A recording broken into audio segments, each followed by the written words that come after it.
You guys, we got the chance to speak again to Brad Winderbaum. He is the head of Marvel Television and the executive producer on the brand new animated series, Your Friendly Neighborhood Spider-Man. Check it out. Hey, Brad, it's Uma. Good to see you again. I think we spoke for Agatha a few months ago. Yeah, what's up, Uma? I'm good. How are you? Good, I'm good. Good to see you again. Hey, man, this thing's amazing. There is so much here that I absolutely love. The opening theme, the corner boxes, the cover art at the beginning of every episode. I love all the subconscious triggers like Alt J playing, and I know exactly what's happening and what's coming. It's so good.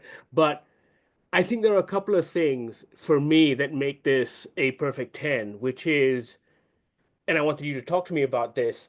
Going back to Spidey being an actual teenager with teenage problems and being in school for like the bulk of it is taking me back. Can you talk about why that was important to you guys?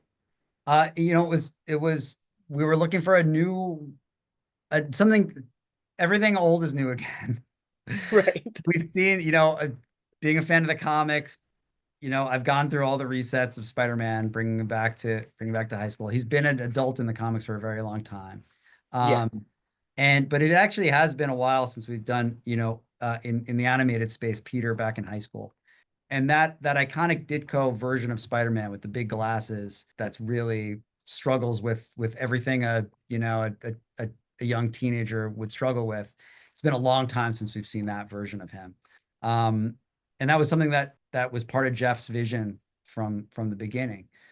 Jeff did an incredible show called Craig of the Creek, which my kids loved. And when we were relaunching Spider-Man, when we were thinking about filmmakers, I immediately thought of Jeff because of how expansive he made that contained world.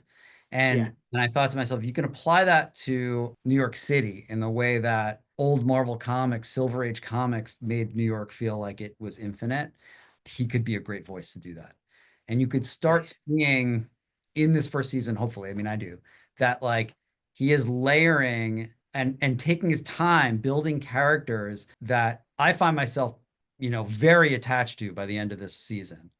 Yeah. And but there is so much setup for future stories. And if you know the mythology, you can see tragedy and conflict around every corner.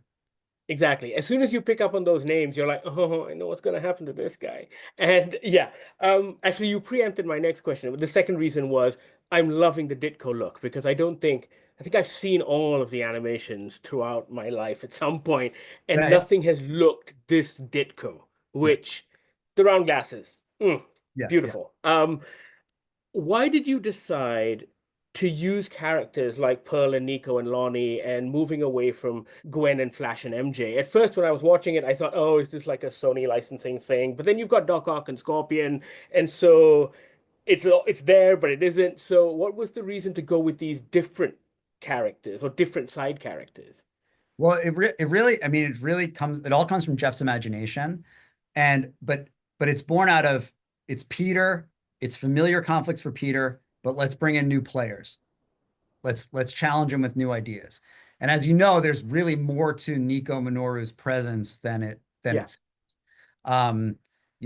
what's kind of teased out in the first season, and I don't want to spoil subsequent seasons because now, we're greenlight for season 2 and 3 of the show now, is how integral Nico is not just to Spider-Man's origin, but like, to what's happening in the city at large. And it's no coincidence that she introduces herself to him like the moment the spider bite happens yeah, in this universe.